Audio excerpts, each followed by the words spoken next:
Break के बाद एक बार फिर बुलेटिन की शुरुआत करते हैं। उस बुलेटिन में हम बात करेंगे सबसे बड़ी भविष्यवाणी की। दरअसल देखिए, मिडिल ईस्ट में जो हालात देखने को मिल रहे हैं, इसे लेकर अब आगे क्या होगा? क्या ईरान का सर्वनाश होगा या फिर ट्रंप इससे हताश होते हुए भी नजर आ रहे हैं? क्या ग्रहों की चाल बता रही है, इसे लेकर हम भविष्यवाणी आपको बताएंगे। लेकिन आपको बता दें कि ईरान जंग का आज जो है 14वां दिन है, लेकिन दोनों देश जो है वो शांत होने का नाम नहीं ले रहे हैं। दोनों ओर से भीषण हमले लगातार जारी है। ना ईरान पीछे हटने को तैयार है और ना ही अमेरिका। कुल मिलाकर देखिए, लेबनान में अब हिजबुल्लाह के ठिकानों पर इजरायल ने ताबड़तोड़ हमले शुरू कर दिए हैं। लगातार वहां पर भी हमले हो रहे हैं। आईडीएफ ने 350 से ज्यादा आतंकियों के मारने और 1000 ठिकानों पर हमले का दावा भी किया है। ईरान ने मिसाइल हमले की 43वीं लहर भी शुरू कर दी है। इसके अलावा ईरान के नए सुप्रीम लीडर यानी कि मुस्तफा खामनेई ने सत्ता संभालने के बाद पहली बार अमेरिका इजरायल को बड़ी धमकी दे दी है। मुस्तफा खामनेई ने शहीदों का बदला लेने की कसम खा ली है। ईरान अगर ऐसा करेगा तो इससे पूरी दुनिया में ऊर्जा संकट के बीच चिंता और भी ज्यादा बढ़ सकती है। वार पलटवार के बीच क्या जंग अभी और भीषण होगी? इसी मुद्दे पर हम देश के 2 बड़े ज्योतिषों के साथ जुड़ेंगे, उनसे चर्चा करेंगे। उनकी भविष्यवाणी क्या कह रही है मिडिल ईस्ट के हालातों को लेकर, इसका असर भारत पर किस तरीके से आने वाले दिनों में देखने को मिलेगा, इसे लेकर आगे आपको पूरी जानकारी देंगे। भविष्यवाणी हमारे साथ 2 ज्योतिष करते हुए नजर आएंगे, लेकिन उससे पहले ज्योतिष राज मिश्रा की भविष्यवाणी क्या कहती है वो हम आपको ग्राफिक्स के जरिए बताते हैं। देखिए, लंबी चलेगी मिडिल ईस्ट की जंग, ये आचार्य राज मिश्रा की भविष्यवाणी कह रही है। अमेरिका के आगे नहीं ईरान झुकेगा, अब इसे लेकर भी ये कहा जा रहा है, क्योंकि देखिए जिस तरीके से ईरान की ओर से लगातार चेतावनी दी जा रही है, क्या हर मौत का बदला ईरान लेगा? ये भी बहुत बड़ा सवाल बना हुआ है। इसे लेकर अभी आगे हम भविष्यवाणी समझेंगे। हॉर्मुज की खाड़ी बंद करने के संकेत लगातार देखिए मिल रहे हैं। इसके अलावा ईरान में सरकार क्या अमेरिका गिरा पाएगा? ये बहुत बड़ा इस वक्त सवाल बना हुआ है। ट्रंप के पास जंग खत्म करने का क्या कोई प्लान नहीं है? क्योंकि ट्रंप दावे तो जरूर कर रहे हैं, लेकिन आगे हो क्या सकता है? आखिर डोनाल्ड ट्रंप क्या चाहते हैं? इसे लेकर भविष्यवाणी करेंगे। नेतन्याहू ने एक बार फिर से सीधे तौर पर ईरान को चेतावनी दे दी है। वहीं मुस्तफा की जान की कोई गारंटी नहीं है, यह भी कहा गया है नेतन्याहू की तरफ से। लंबी चलेगी मिडिल ईस्ट की ये जंग, सीधे तौर पर यह भविष्यवाणी बता रही है। आचार्य राज मिश्रा की ओर से भविष्यवाणी की गई है और साथ ही साथ हमारे साथ 2 ज्योतिष जुड़ भी चुके हैं, उनके साथ हम सीधा रुख करते हैं। आचार्य राज मिश्रा ज्योतिष हमारे साथ जुड़े हुए हैं, आचार्य संजीव अग्निहोत्री हमारे साथ जुड़े हुए हैं, उनका रुख करते हैं। बहुत स्वागत है आपका इंडिया न्यूज पर। सबसे पहले आचार्य राज मिश्रा जी, मैं आपके पास आऊंगी। ये जो आपकी भविष्यवाणी बता रही है कि देखिए ये जो हालात, जो स्थिति बनी हुई, हालांकि आप लंबे समय से भविष्यवाणी करते हुए नजर आ रहे हैं और आपने कहा था कि देखिए मिडिल ईस्ट में ऐसी स्थिति बनेगी और ऐसा ही होता हुआ नजर आ रहा है। लेकिन अब सवाल ये है कि आगे होगा क्या? आगे डोनाल्ड ट्रंप क्या करने वाले हैं? ईरान का क्या मकसद आपको नजर आ रहा है? भविष्यवाणी इस वक्त क्या बता रही है? ग्रहों की चाल इस वक्त क्या समझ रहे हैं आप? देखिए 2 चीजें पुनीता जी हमें ध्यान रखना होगा। जो प्लैनेटरी हम सभी लोगों के संस्कृत के अंतर्गत एक श्लोक है कि ग्रहधीनम जगत सर्वम ग्रहधीनम नरावरा। ये संसार पूरा ग्रहों के अधीन है और ग्रहों के अधीन ही हम सब लोग होते हैं। और ये बहुत इंपॉर्टेंट है कि जब आप सब लोग जानते हैं कि हमारे मस्तिष्क के अंतर्गत, हम लोग ज्योतिष में कहते हैं, कई बार ज्योतिषियों को क्रिटिसाइज किया जाता है जी। ज्योतिष में कहा जाता है कि मन का कारक चंद्रमा है। आप सोचिए, जिस चंद्रमा की घटती बढ़ती कलाओं के अंतर्गत समुद्र में परिवर्तन आ सकता है। हमारी बॉडी के अंदर 70% जो पानी है वो पूरे शरीर में है और 75 to 80% पानी जो है वो हमारे ब्रेन के अंदर है। तो हमारे ब्रेन में परिवर्तन ना आए, इसकी पॉसिबिलिटी नहीं है। मैं दोबारा कह दूं, ट्रंप की कुंडली और केतु एक साथ जाकर के विराजमान हैं और अभी जो संवत्सर प्रारंभ हो रहा है वो रौद्र नामक संवत्सर प्रारंभ हो रहा है, जिसको हम 19 तारीख से देखने वाले हैं। जिस संवत्सर के राजा कौन है? संवत्सर के राजा है बृहस्पति, जिनको जो है सबसे बड़े सेकंड सबसे बड़ा प्लैनेट के रूप में कहा जाता है। अगर मैं सूर्य के बात तो जो सबसे बड़े प्लैनेट हैं वो बृहस्पति हैं और वो उसके राजा हैं। उसके साथ इस वर्ष के मंत्री कौन होंगे? मंगल होंगे। मंगल को वैसे भी एक उदंड प्लैनेट के रूप में देखा जाता है, एक अग्निकारक प्लैनेट के रूप में देखा जाता है, एक अहंकारी प्लैनेट के रूप में देखा जाता है, युद्ध और अग्नि जैसी परिस्थितियों को भड़काने वाला प्लैनेट के रूप में देखा जाता है। बृहस्पति को विस्तारवादी प्लैनेट कहा जाता है। मैं बड़ा स्पष्ट कह सकता हूं, मुझे नहीं लग रहा है कि बहुत जल्दी ये जंग रुकने वाली है। मैं दोबारा आपको एक बात कह देता हूं, अमेरिका किसी भी परिस्थिति में ईरान को उसके घुटने पर लाने का प्रयास करेगा, और जब तक वो अपने आप को पूरी तरीके से वहां स्थापित नहीं कर लेगा, इस जंग को डोनाल्ड ट्रंप बंद करें, इसकी पॉसिबिलिटी मुझे बहुत कम, करीब करीब ना के बराबर दिखती है। खैर लास्ट जी हमेशा परमात्मा डिसाइड करते हैं, लेकिन अगर मैं इस विषय को कहूं, मुझे नहीं दिख रहा है कि ये जंग इतनी जल्दी कहीं भी खत्म होने जा रही है। मैंने पुनीता जी अपने पहले जो प्रेडिक्शंस किए थे, मैंने उसमें आप सबको कहा था, मैंने यह बात स्पष्ट किया था, जब मैंने कहा था कि मंगल और राहु की जो युति है, उसके बाद मंगल और शनि की जो युति है, वो वास्तविकता में विश्व के अंदर एक भयानक परिस्थिति लेकर के आने वाली। एक बात कहा था, आप सब लोगों ने याद रखा होगा, मैंने कहा था कि जब मंगल और राहु करीब 11 तारीख के आसपास एक साथ करीब होंगे, समांतर डिग्री पर होंगे, तो अग्नि जनित घटनाएं बहुत ज्यादा होंगी। हम सभी लोगों ने दिल्ली के अंदर देखा है, जो सबसे बड़ी आग है शायद दिल्ली की एक झुग्गी में, जिसमें 300 घर जल करके राख हो गए हैं, अभी कल की घटना है। पुणे में एक फैक्ट्री के अंतर्गत आग लगती है, जहां बहुत बड़ी परिस्थिति में आसपास की सारी फैक्ट्रियां नष्ट हो जाती हैं। नोएडा में कल एक जगह पर आग लगती है, जहां फैक्ट्री के अंदर जहां 24 लोग जनरली इंजर्ड हुए हैं, जो भी परिस्थितियां हुई, 34 लोग, क्षमा चाहूंगा। तो प्लैनेट अपने कंडीशन को जब तैयार करते हैं ना, तो फिर वो निश्चित रूप से एक खराब रिजल्ट विश्व के अंदर देते हैं। इस समय पर मंगल और राहु एक साथ हैं, देन मंगल शनि एक साथ होंगे, कंडीशन शांत नहीं है, न जल्दी ईरान मानेगा। ये भी दोबारा बता रहा हूं मैं, ईरान जल्दी झुकेगा नहीं, इस चीज को ध्यान रखिएगा। यूएस नहीं झुकेगा, ईरान नहीं झुकेगा, इजराइल नहीं झुकेगा, ये पूरे विश्व के अंदर संकट उत्पन्न करके ही मानेंगे। ये मानवता के लिए एक बहुत बड़ा युद्ध होगा। जी ठीक है, ठीक है आचार्य राज मिश्रा जी, देखिए आप ये कह रहे हैं कि अभी ये जो हालात देखने को मिल रहे हैं वो जल्द ही शांत नहीं होगा और पूरी दुनिया में हाहाकार की स्थिति देखने को मिल सकती है। लेकिन आचार्य संजीव अग्निहोत्री जी, मैं आपसे समझना चाहूंगी इस वक्त योग क्या बन रहा है भारत के लिहाज से, क्योंकि भारत में हम देख रहे हैं कि संकट की स्थिति जो है वो शुरू हो चुकी है, खास करके एलपीजी गैस सिलेंडर को लेकर। ऐसे में क्या बहुत ज्यादा स्थिति भारत में भी खराब होती हुई नजर आएगी? कच्चे तेल को लेकर देखिए ये कहा जा रहा है कि स्थिति बेहतर है, गैस को लेकर भी अब लगातार सरकार की तरफ से कहा जा रहा है कि पर्याप्त सुविधा है, पर्याप्त इंतजाम है, लेकिन जो अभी स्थिति देखने को मिल रही है इसकी वजह क्या समझ आ रही है आपको? क्या ग्रहों की चाल इस वक्त चलती हुई नजर आ रही है? देखिए, ग्रहों की चाल तो बहुत ही इस समय एक प्रकार से बिगड़ी हुई है, जब से ये ग्रहण पड़ा है, जब से ये अंगारक योग लगा है। और रही बात गैस की जो आप कह रही हो, तो कल हम भी मिश्रा जी भी कल प्रधानमंत्री जी के एक विशिष्ट प्रोग्राम में थे, जो हमने सब कुछ वहां देखा सुना।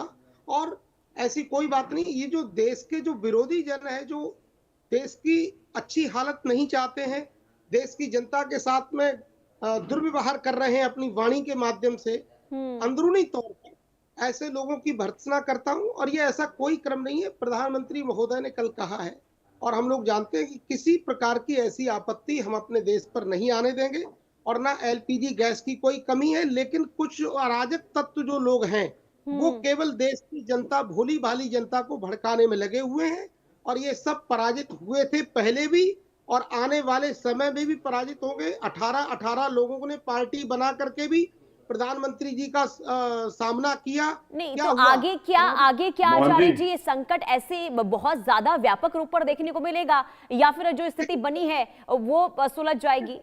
बनेगा, परिस्थिति क्या बनेगी आगे? इतनी विपरीत स्थितियां जब बनेंगी तो देखो, स्थिति तो बिगड़ेगी, इसमें कोई दो राय नहीं, सभी जानते हैं। लेकिन जितनी स्थितियां बाहर विदेशी जो मुल्कों में बनेगी, बिगड़ेंगी, वो हमारे देश में कभी नहीं होगी, क्योंकि ये भारत गुरु है, और गुरु जो है हर परिस्थिति में अपनी स्थिति को संभाल लेता है, और गुरु कभी अपनी जो है शिष्य पर आंच नहीं आने देता है। और ये भगवान की निश्चित कृपा है। ज्योतिषामयनम साक्षात यत्यज ज्ञानमतीन्द्रियम प्रणीतो भवता एन पुमान वेद पराभवम। और ज्योतिष के माध्यम से ही हम लोग ये सब जान सकते हैं, बाकी किसी ज्ञान विज्ञान से हम लोग नहीं जान सकते हैं कि चंद्र ग्रहण कब पड़ेगा, सूर्य ग्रहण कब पड़ेगा, देश पर आपत्ति कब आएगी, देश कब सुदृढ़ होगा, देश की कब उन्नति। ये क्योंकि ज्योतिष एक बहुत बड़ा हमारा एक धर्म है, एक शास्त्र है, और उस शास्त्र के माध्यम से ये भविष्यवाणी पहले ही शास्त्रों में लाखों वर्ष पहले कर दी। ये जो 2026 ये जो वर्ष है, ये बहुत विक्रमित रहने वाला है। इस पर बड़ी अशांति और ये सब कुछ होगा। अब ये जो भविष्यवाणियां जो की हम ज्योतिषी लोगों ने, क्या ये सही नहीं हो रही? आज अंगारक योग लगभग चल रहा है और अंगारक योग ये जब तक रहेगा तब तक आगजनी। अब जिस तरह से अभी मिश्रा जी ने कहा कि कल तमाम झुग्गी झोपड़ियों में आगजनी हो गई, या जिस तरह का होली पर ये जो सब हुआ, जवान बच्चों की मौत होना, और जवान बच्चों का देखिए ये जो जो जो जो घटना हुई है, इसकी बड़ी वेदना है सबके हृदय में, भारतवासियों के हृदय में, हिंदुओं के हृदय में। ये क्यों है? क्योंकि अंगारक योग के कारण 10 साल से लेकर 40 साल तक के बच्चों की एक्सीडेंट में मौत होना। तो जो मृत्यु हुई है उत्तम नगर में, ये एक एक्सीडेंट कहलाया जाता है, ये कोई नॉर्मल मृत्यु नहीं है। तो यही संकेत ये अंगारक योग के हैं। तो इसमें हम सभी को फिर से कहना चाहते हैं कि जवान जो भी बच्चे हैं, इन सबको मोटरसाइकिल ठीक से चलाएं, गाड़ी ठीक से चलाएं, खुद सही से चलें, वरना इस तरह के अपवाद, इस तरह की दिक्कतें आपके जीवन में आएंगी। और भगवान श्री नारायण कवच का पाठ करें, माँ दुर्गा देवी कवच का पाठ करें, तो संभव है कि आपकी सुरक्षा संरक्षा हो जाएगी और आपका कल्याण होगा। जी ठीक है।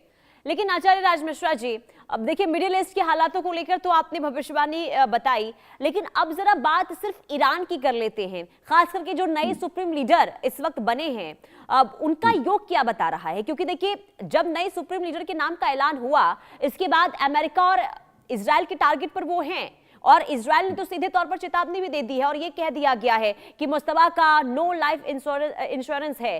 तो क्या बता रहा है इस वक्त योग मुस्तफा खामनेई का? देखिए, मैं एक बात स्पष्ट कहूं, ईरान में फिर एक बड़े नेता की मृत्यु, फिर एक सुप्रीम नेता की जो मृत्यु है, वो बाकायदा एक सप्ताह के अंदर से लेकर के और 10 दिन के अंदर दिखा रहा है।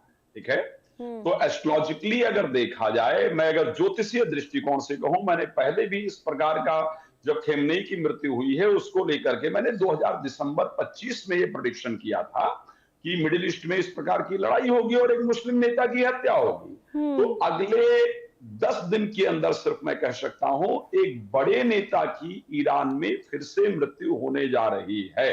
ओके, वो नेता नए जो, क्योंकि सबसे बड़े नेताओं में से वो आते हैं, उनको सुप्रीम लीडर कहा जाता है। ठीक है, तो इस प्रकार की परिस्थिति निश्चित रूप से घटित होने का संयोग है और उनकी मृत्यु हो, उनको फिर से मार दिया जाए। जब तक अमेरिका उस व्यक्ति को नहीं बिठा पाएगा वहां पर जिसको वो बिठाना चाहता है, तब तक वो शांति से दम नहीं लेगा। वहां पर वहां के सुप्रीम लीडर की फिर से मृत्यु का संयोग है और वो बहुत जल्दी दिख रहा है। विद इन 7 डेज या विद इन 10 डेज इस प्रकार की परिस्थिति हो, बड़े नेता की मृत्यु हो, इस प्रकार की कंडीशन दिख रही है। और ये बहुत बड़ी भविष्यवाणी आप कर रहे हैं। लेकिन आचार्य राज मिश्रा जी, अब जरा ये भी बताइएगा, क्या ईरान पर पूरा कंट्रोल अमेरिका का रहने वाला है क्या? जो आप भविष्यवाणी कर रहे हैं कि जब तक अमेरिका नहीं चाहता अब तब तक वो इसी तरीके से हमले करेगा, और इसके बाद आपने कहा कि एक बड़े नेता की मृत्यु भी हो सकती है, तो ऐसे में क्या माना जाए कि पूरा कंट्रोल अब ईरान का अमेरिका के हाथों जा सकता है? देखिए, इस टाइम पर जो प्लानिटरी पोजीशन है पुनीता जी, क्या है कि सूर्य भी एक साथ है, राहु भी एक साथ है, मंगल भी एक साथ है और बुध भी एक साथ है। ठीक है, और गोचर कहां कर रहे हैं? कालपुरुष के 11th हाउस में गोचर कर रहे हैं, जहां को कि लाभ का हाउस कहा जाता है। और स्पेशली अगर देखूं मैं, तो राहु वो प्लैनेट है जो जमीन के नीचे निकलने वाली जो चीजें हैं उसको प्रोवाइड कराते हैं। यानी पेट्रोलियम इत्यादि का जो सेक्टर है वो राहु के साथ है, वो राहु के पास है और वो मंगल के साथ इस टाइम पर गोचर कर रहे हैं। जब तक यूएस पूरी तरीके से जो एनर्जी है, जो पेट्रोल, जो क्रूड ऑयल है, जब तक उसको पूरी तरीके से अपने हाथ में नहीं कर लेगा, तब तक अमेरिका इस युद्ध को रोकने वाला नहीं है। मैं आपको दोबारा बता देता हूं, आने वाले कम से कम मैं ये कह सकता हूं कि अभी ये युद्ध 3 महीने तो एटलीस्ट चलने वाली है। 3 महीने से पहले ये युद्ध रुके, इस प्रकार की कोई परिस्थिति नहीं है। अमेरिका ईरान को पूरी तरीके से अपने कब्जे में करेगा, ध्यान रखिएगा। या तो जहां जो उसका लीडर वहां बैठेगा, मैं बार बार कहता हूं भाई, डोनाल्ड ट्रंप का जो जन्म लग्न है, वो जन्म लग्न जो है वो वृश्चिक है, आई थिंक सिंह राशि है उनकी, वहां पर केतु और चंद्रमा एक साथ जाकर के बैठे हैं। वो व्यक्ति इतना, मतलब इतना ईगोइस्टिक हो जाता है ऐसी परिस्थिति में व्यक्ति की, वो किसी की सुनता ही नहीं है। वो जब तक उसके लिए मानवता इत्यादि कोई मायने नहीं रखती है। आप जितने भी लीडर की कुंडलियां देखेंगे जो इस टाइम युद्ध के अंदर इन्वॉल्व हैं, या जो लोग इस समय पावरफुल परिस्थिति में हैं, उन ठीक है, सभी ठीक है लीडर की आचार्य जी, मैं आपके कुंडलियों में। पास लौट रही हूँ। बड़ी खबर जरा सामने आ रही है, इसके बाद लौटती हूँ आपके पास। बड़ी खबर का रुख करते हैं और ईंधन संकट के बाद अमेरिका का बड़ा फैसला, और अमेरिका ने बड़ा फैसला लिया है। अमेरिका ने रूस से तेल खरीद पर बैन हटा दिया है। ये बड़ी खबर आपको बता रहे हैं। अमेरिका ने ये कहा है कि अस्थायी रूप से बैन हटाया गया है। बाजार में स्थिरता के लिए रूस से तेल खरीद की छूट भी दे दी गई है। ये बड़ी खबर हम आपको बता रहे हैं। रूस से तेल खरीदने पर प्रतिबंध लगाया गया था। रूस यूक्रेन जब जंग शुरू हुई थी इसके बाद, और अब पहले देखिए भारत को यहाँ पर छूट की बात कही गई थी डोनाल्ड ट्रंप की तरफ से कि 30 दिन की छूट दी जाती है भारत को तेल खरीदने को लेकर, और अब पूरे देश के लिए अब ये जो बैन है वो हट गया है। अमेरिका की ओर से ये बड़ा फैसला लिया गया है और ये कहा गया है कि अस्थायी रूप से इस बैन को हटाया गया है। आचार्य संजीव जी, मैं आपके पास आऊंगी। ये जो अमेरिका के फैसले सामने आ रहे हैं, अब देखिए ये तो कहा जा रहा है कि स्थिति इस वक्त काफी खराब है ऊर्जा संकट को लेकर और कच्चे तेल को लेकर। ऐसे में डोनाल्ड ट्रंप अमेरिका जो है लगातार एक के बाद एक फैसले ले रहे हैं, लेकिन मैं आपसे समझना चाहूंगी आगे क्या स्थिति अमेरिका को लेकर आप देख पा रहे हैं, क्या भविष्यवाणी समझ पा रहे हैं?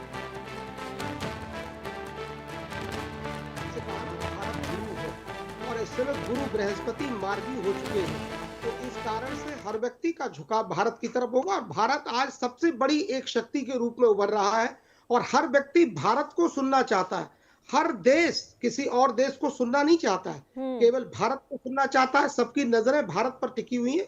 तो इसलिए क्योंकि अब गुरु मार्गी भी हो गए और गुरु आने वाले समय में और अच्छे होंगे, तो भारत की स्थिति और सुदृढ़ होगी और उत्तम होगी, तो इसमें कोई दो राय नहीं है। तो क्या आचार्य जी इससे, क्योंकि आपने कहा भारत को हर कोई सुनना चाहता है, तो एक सवाल मेरा इससे भी जुड़ा हुआ होगा, क्योंकि कल देखिए ईरान के राष्ट्रपति से प्रधानमंत्री नरेंद्र मोदी ने बातचीत की। उन्होंने कहा कि देखिए जो भारत है वो शांति का पक्षधर है। तो इसमें क्या कोई गुंजाइश नजर आ रही है कि भारत किसी भी तरीके से अब जो अभी इस जंग देखने को मिल रही है उसमें मध्यस्थता करता हुआ नजर आएगा?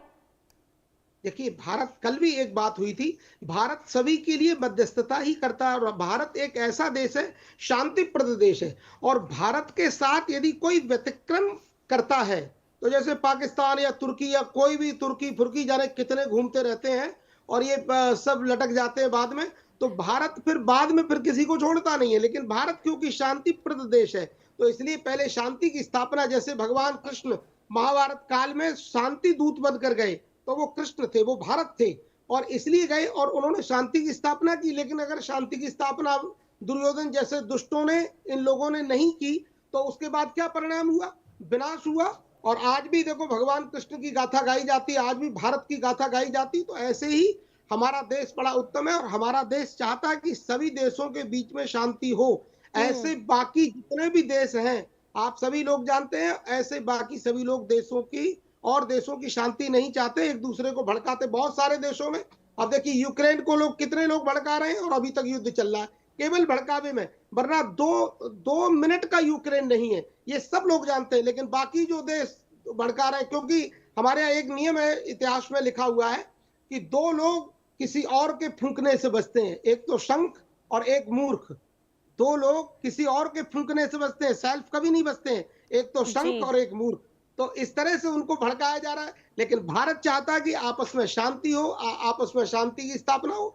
तो ये भारत का अपना एक इतिहास रहा है। भारत एक बहुत, और इसमें भारत के जो माननीय प्रधानमंत्री नरेंद्र मोदी, वो बहुत अच्छे हैं और बहुत पढ़े लिखे हैं, सुदृढ़ व्यक्ति हैं और सभी जगह शांति स्थापना की कामना करते हैं। उन्होंने कल भी कहा कि हमारे देश में किसी प्रकार का कोई व्यतिक्रम नहीं होगा, पर क्योंकि कुछ लोग हमारे देश में बेवजह लोगों को, जनता जनार्दन को अशांति प्रदान करना चाहते हैं, तो ऐसे लोगों की तो मैं आपके चैनल के माध्यम से ही निंदा करता हूं। तो शांति से बढ़कर कोई दूसरा धर्म नहीं है संसार में। जी ठीक है, चलिए बहुत शुक्रिया आप दोनों का भविष्यवाणी करने के लिए। कुल मिलाकर देखिए भविष्यवाणी अलग अलग इस वक्त अब जो ग्रहों की चाल है उसके हिसाब से बता रही है कि स्थिति जो है अभी आने वाले दिनों में बहुत ज्यादा गंभीर और होगी। बहुत शुक्रिया आप दोनों का भविष्यवाणी करने के लिए। फिलहाल रुकते एक छोटे से ब्रेक के लिए।